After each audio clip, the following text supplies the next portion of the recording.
Hello दोस्तों, मैं हूं अजीज और आप देख रहे हैं अजीज टेक वर्ल्ड। तो चलिए देखते हैं। हम लोग पिछले वीडियो में हम लोगों ने देखा था कि एसोलेखा एमआईएस के यूजर इंटरफेस के बारे में, डैशबोर्ड के बारे में जानने देखे थे। और इस वीडियो में हम लोग देखेंगे एक एक करके कि इसका फीचर क्या क्या काम करता है, कौन सा ऑप्शन क्या काम कर रहा है। तो चलिए शुरू करते हैं आज का वीडियो और शुरू करते हैं। सबसे पहले हम लोग बोला इसके बारे में तो देख चुके थे। अब हम लोग देखते हैं समूह की जानकारी का ऑप्शन। सबसे पहले जब आप लॉगिन करेंगे तो इस तरह का ये यूजर इंटरफेस आ जाएगा आपका डैशबोर्ड।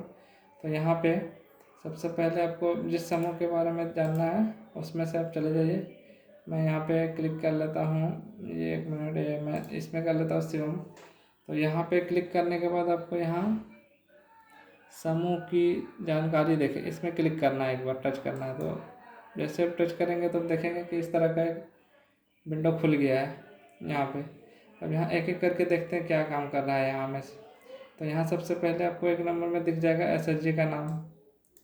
फिर उसके नीचे जैसे जाएंगे तो यहाँ एसएचजी कोड, और यहाँ पे महिला समूह का संयोजन महिला, और इसके बाद फिर यहाँ पे थोड़ा नीचे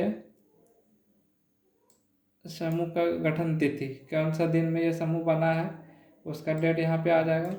और यहाँ समूह बैठक की आवृत्ति, इसमें आपको साप्ताहिक मिल जाएगा कि वो समूह में जो बैठक होता है वो किस तरह साप्ताहिक है, 15 दिनों में होता है या मासिक होता है। तो यहाँ पे साप्ताहिक है।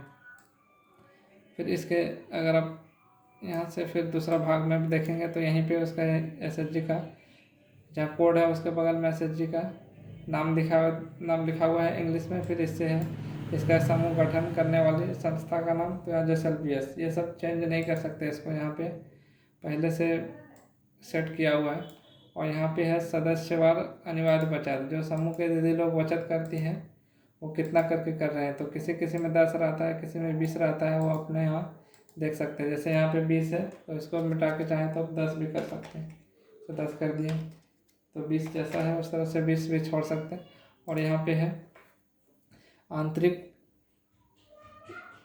लेन देन हेतु मासिक ब्याज दर। यहाँ पे जैसे आपस में जो ऋण का लेन देन करती है उसमें से आपका इंटरेस्ट कितना लगता है वो यहाँ पे ब्याज दर सेट कर सकते हैं। और नहीं भी यहाँ करते हैं तो कोई वैसा दिक्कत नहीं होने वाला है आगे। पर यहाँ पे ये जो बचत है उसको तो अनिवार्य रूप से सेट करना है। इसके बाद फिर थोड़ा नीचे चलते हैं तो यहाँ पर भी तो समूह का नाम दिख रहा है हिंदी में। फिर यहाँ समूह की स्थिति क्या दिख रहा है, जैसे अभी सक्रिय है मतलब एक्टिव चल रहा है। फिर अगर जैसे बंद हो जाएगा तो निष्क्रिय दिखेगा यहाँ पे। उसके बाद फिर यहाँ चलने के बाद आपको दिखता है समूह का प्रकार न्यू है। और थोड़ा नीचे करते जाते हैं। अब यहाँ पे दिख रहा है बैंक खाते की जानकारी। तो यहाँ पे देखिए बैंक जो समूह का खाता होता है उसका जानकारी यहाँ पे यस किया हुआ है। और यहाँ उसका बैंक का नाम दिख रहा है। फिर थोड़ा सा नीचे जाएंगे तो आपको ब्रांच दिखेगा। और ब्रांच के बाद फिर है बैंक का IFSC कोड, फिर बैंक का खाता संख्या। और उसका थोड़ा नीचे में दिख रहा है बैंक खाता खोलने के दिनांक, कौन सा डेट में बैंक का खाता खुला है वो यहाँ पे दिख रहा है। और ये बैंक सिंक डेट होता है कि आपका पासबुक कब तक अपडेट है, कब तक छपा हुआ है। और फिर इधर दूसरा साइड में आप देखते हैं यहाँ पे समूह द्वारा खाता बही संचालन होना चाहिए साधारण, शायद कुछ गलती के कारण वैसा लिखा हुआ है। यहाँ पे पूछ रहा है क्या समूह के पास ऋण खाता है। तो यहाँ पे आप चाहें तो चेंज भी कर सकते हैं, तो हाँ करिए, नहीं तो फिर नो कर दीजिए। यहाँ पे है कर दिए। फिर यहाँ पूछ रहा है उपस्थिति खाता, तो यहाँ पर भी है उपस्थिति खाता। फिर यहाँ पे पूछ रहा है बैठक खाता, उसमें भी है। और यहाँ पे समूह बैंक पासबुक, तो यहाँ पे है तो है, नहीं है तो नहीं भी कर सकते हैं आप अपने हिसाब से, अपना SHG के हिसाब से देख सकते क्या है। इसके बाद फिर यहाँ पे बोल रहा है समूह सदस्य की बचत पाठ पुस्तक, हाँ अपना देख लीजिए क्या है। फिर यहाँ पे साधारण खाता बही किनके द्वारा संचालित किया जाता है, बोल रहा है बाहरी व्यक्ति या समूह के किसी दीदी द्वारा संचालित किया जाता है या कोई बाहर से व्यक्ति आके संचालन करते हैं।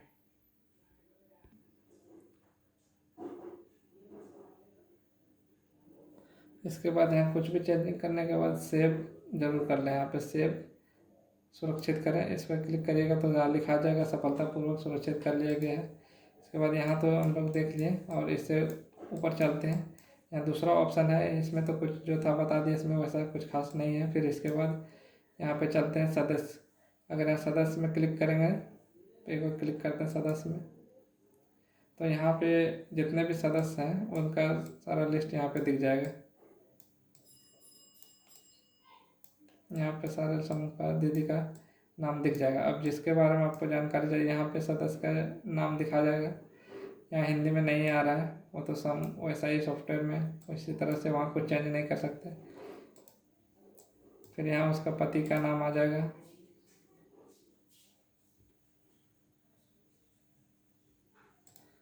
पति का नाम यहाँ चाहे तो चेंज भी कर सकते हैं अगर कुछ मिटाना है।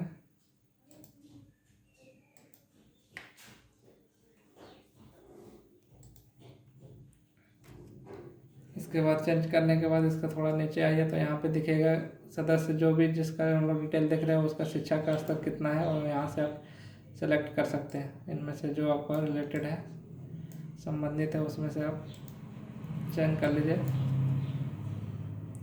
इसके बाद फिर पूछ रहा है क्या सदस्य बीपीएल है सदस्य के पास, तो अगर है तो हाँ करिए, नहीं तो फिर नो रहने दीजिए। नहीं में हम क्लिक कर लिए। फिर समूह में उसका पद क्या है, अध्यक्ष है, सचिव है, कोषाध्यक्ष है या सदस्य है, इनमें से किसी एक का चयन करना है आपको। इसके बाद यहाँ पे आता है समूह में जुड़ने की तिथि, कब से समूह में जुड़ा हुआ है वो यहाँ पे दिख जाएगा। क्या सदस्य अल्पसंख्यक के अंतर्गत आता है, तो यहाँ पे नहीं, यहाँ आपका जो है उस हिसाब से कर लीजिए। यहाँ पे मेरे हिसाब से नो है।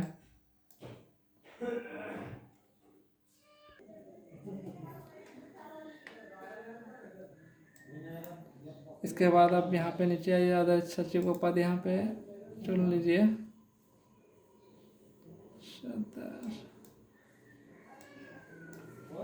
इसके बाद समूह में जुड़ने का तिथि यहाँ पे दिख रहा है, इसको भी आप चेंज नहीं कर सकते हैं। फिर यहाँ पे आपको नीचे दिखेगा सदस्य की स्थिति, यहाँ पे सदस्य क्या एक्टिव है, सक्रिय है। अगर वो किसी कारण से अगर उसका मृत्यु हो जाता है तो यहाँ पे लीजिए बाहर निष्क्रिय हो गया तो इसको सेलेक्ट करके सेव कर लीजिए, या तो फिर अगर समूह से बाहर हुए तो यहाँ बाहर पर क्लिक करके आप सेव करेंगे तो उसका दीदी का वहाँ लिस्ट में आपका हट जाएगा नाम। तो यहाँ पे मैं सक्रिय, ये बहुत अच्छा फीचर है क्योंकि किसी को अगर समूह से बाहर निकल रही है तो उस टाइम इसका इस्तेमाल किया जाता है। इसके बाद थोड़ा नीचे आने के बाद यहाँ पे जन्म तिथि विवरण, जन्म तिथि विवरण में यहाँ पे अगर नो करिएगा तो यहाँ पे एक अपना हिसाब से दे सकते हैं, 20 साल 30 साल कितना हो रहा है, इसका 24 साल है। और अगर आप चाहते हैं कि उनका डेट ऑफ बर्थ डालें तो यहाँ पे आपको यस कर दीजिए, हाँ कर दीजिए, तो यहाँ पे आपको कैलेंडर मिल जाएगा उसका डेट ऑफ बर्थ सेलेक्ट करने के लिए। फिर आगे पीछे जाने के लिए यहाँ से पीछे जा सकते हैं, जैसे भी जाना है पीछे जाइए। मैं यहाँ पे सेट नहीं कर रहा हूँ अभी, तो यहाँ पे मैं नो कर देता हूँ, नहीं, और यहाँ पे लिख देता हूँ 25 साल। इसके बाद यहाँ पे सदस्य का मोबाइल नंबर डाल दीजिए, जॉब कार्ड है तो यहाँ पे डाल दीजिए, और आधार संख्या यहाँ पे डाल दीजिए, और इतना है भी, और नीचे में तो वैसा कुछ है नहीं। अब इसके बाद इधर देखते हैं हम लोग राइट साइड में, यहाँ पे आपको पूछ रहा है आर्थिक वर्गीकरण, यहाँ पे आप सेलेक्ट करिए, एक बार क्लिक करिएगा तो आपको मिल जाएगा किस अंतर्गत में आता है, गरीब, अति गरीब, गरीब, मध्यम और संपन्न। यहाँ पे है अति गरीब।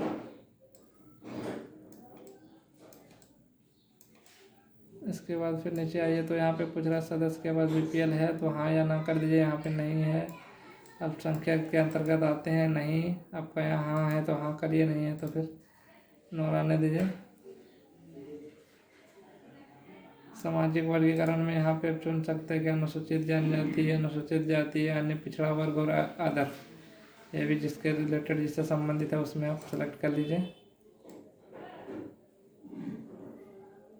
इसके बाद थोड़ा नीचे आइए, इसके बाद पूछेगा क्या सदस्य के परिवार के पास कोई, ये आपका दिख रहा है कि आप पूछ रहा है क्या सदस्य का कोई विकलांगता तो नहीं है। अगर विकलांगता है तो हाँ करिए यहाँ पे, और यहाँ पे आपको मिल जाएगा किस विभाग से वो विकलांग है, जैसे शारीरिक रूप से है, मानसिक रूप से है, वो आपको यहाँ पे लिस्ट मिल जाएगा। यहाँ मेरे मेरे में नहीं है तो मैं नहीं कर दे रहा हूँ।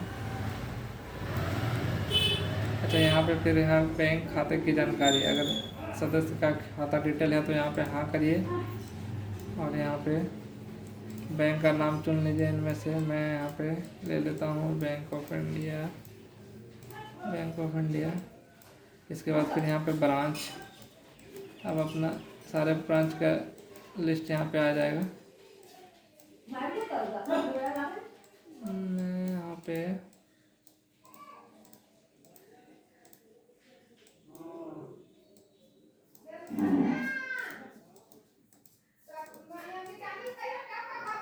कोई भी एक ठो ले लेता हूँ, मान लीजिए मैं गिरिडी ले लेता हूँ। यहाँ गिरिडी लेने के बाद IFSC कोड ऑटोमेटिक आ जाएगा। इसके बाद अपने खाता नंबर लिख दीजिए।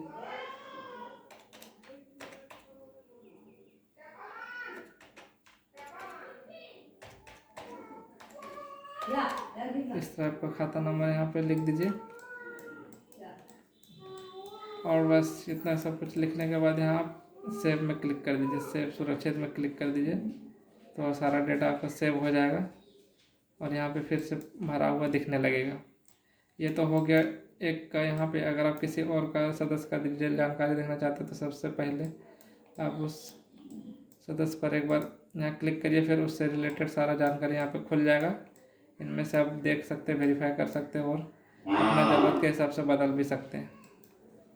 अच्छा, ये इसका होने के बाद अब फिर है, जैसे कि इसमें से अभी तो हम लोगों ने देखा यहाँ से कैसे उसको समूह के दीदी को यहाँ से सदस्य की स्थिति को निष्क्रिय होने से बाहर कर सकते हैं। बाहर सक्रिय है, निकाले गए तो यहाँ देख सकते हैं। उसी तरह अगर नया किसी को समूह में ऐड करना है, जोड़ना है, तो उसके लिए आप यहाँ पे जाइए, जोड़ना पर क्लिक करिए तो ये नया फॉर्म मिल जाएगा आपको भरने के लिए। बस जैसा हम लोगों ने पीछे यहाँ पर इसमें से लिस्ट में से देखे थे, बस उसी टाइम में सिर्फ यहाँ उनका डिटेल एक एक करके डाल दीजिए। यहाँ नाम डाल दीजिए, यहाँ महिला ऑटोमेटिक आ रहा है। बाकी बात जो आपका स्टार वाला फील्ड दिख रहा है उसको भरना ज़रूरी है। और ये सब भरने के बाद यहाँ पे आप सेव पर क्लिक कर दीजिए, सेव सुरक्षित पे, तो नया लिस्ट यहाँ पे एक तो और आ जाएगा, यहाँ पे ऐड हो जाएगा। अच्छा, यहाँ पे होने के बाद अब इसको हम बंद करते हैं। यहाँ पे बैक बटन काम नहीं करता है, इसलिए कोशिश करिए क्लोज वाला बटन इस्तेमाल करिए। क्लोज, यहाँ पर मैं क्लोज कर दे रहा हूँ। इसके बाद यहाँ पे आ गए हम लोग। तो आज हम लोगों ने इस समूह के फीचर के बारे में हम लोगों ने देखा और फिर अगला वीडियो में हम लोग सीखेंगे कि लाइव भर के देखेंगे MIS कैसे भरा जाता है। उसमें से अगर इस सब जानकारी में आपको कुछ कन्फ्यूजन लग रहा है तो आप कमेंट कर सकते हैं हमारे कमेंट बॉक्स में, और वहाँ से हम आपको जवाब रिप्लाई देंगे, जल्द से जल्द रिप्लाई देने की कोशिश करेंगे। और ये वीडियो आपको अच्छा लगा तो आप हमारे चैनल को सब्सक्राइब कर सकते हैं, हमारे वीडियो को लाइक कर दीजिए और हमसे जुड़े रहने के लिए चैनल को सब्सक्राइब कर लीजिएगा। तो मिलते हैं फिर अगले वीडियो में, तब तक के लिए धन्यवाद।